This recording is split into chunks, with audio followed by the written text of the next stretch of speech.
Alright guys, so this is going to be my review of a comic I've been wanting to read for a while, ever since I read the first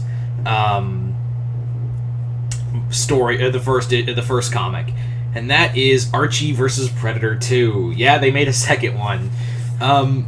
Archie vs. Predator 2 is obviously the sequel to the last one, written by the same writer, Alex DeCampi, who basically was like, I want to make a comic that's more off the rails than the first one, because whoever thought Archie vs. Predator was a good idea, and it came off perfectly, it was a brilliant idea, but this was a comic that Alex literally looked at this comic and went,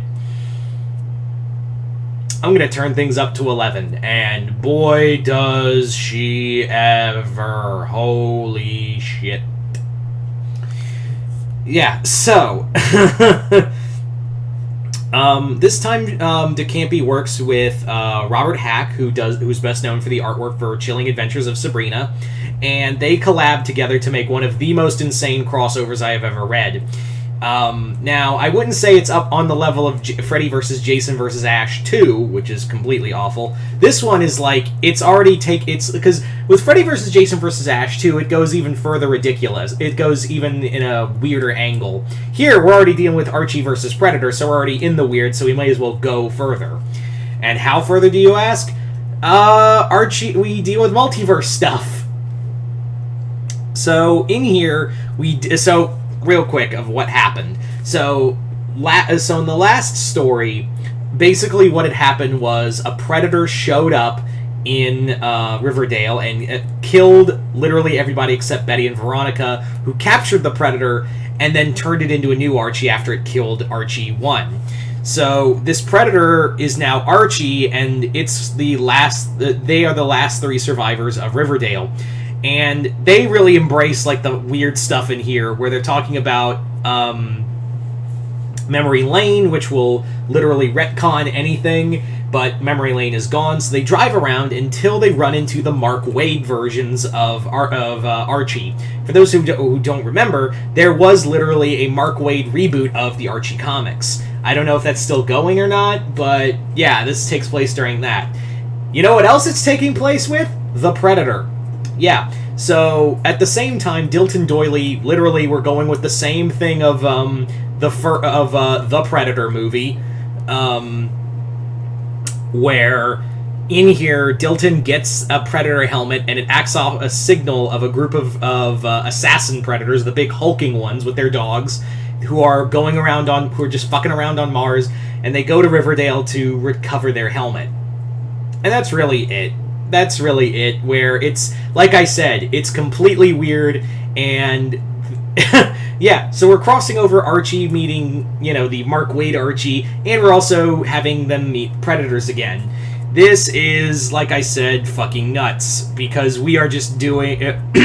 I feel like they just told DeCampi, do whatever you want. We're doing horror comics with Archie now. We're basically doing whatever the fuck we want. And also, Dark Horse is losing the rights to Predator and Alien. You can do whatever. I feel like Dark Horse also told DeCampi, we're losing the rights, man. We're losing the rights. Just write whatever you like. Just go out on a high note, and trust me, it does. Because this comic, like I said, does not give a single fuck about anything. And while it does play a lot with elements of the Predator, which is literally the worst Predator movie ever, it's kind of fun. They really do play with a lot of elements. They really do play around with a lot of the gore. I think the first movie is a lot gorier than the first. I do think the first book is a lot gorier than the first one.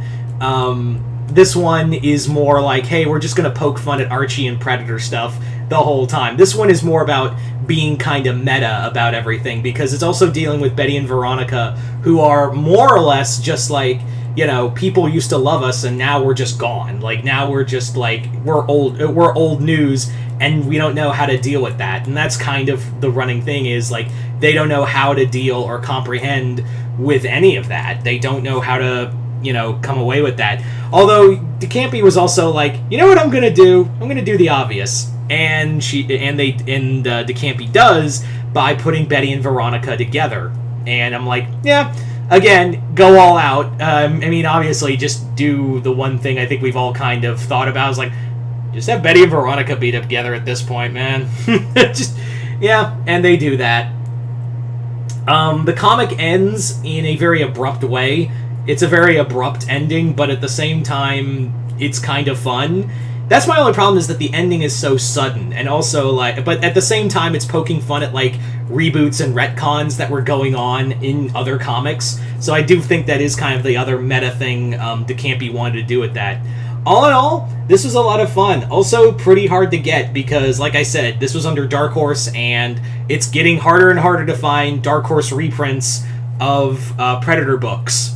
So yeah, and I doubt Marvel's going to reprint this book, so it was very nice to get this book and add it finally to the collection. So if you've read Archie vs. Predator 2, comment below, let me know what you guys thought of it. Other than that, I'm Mr. Multiverse. I'll see you next time in Multiverse.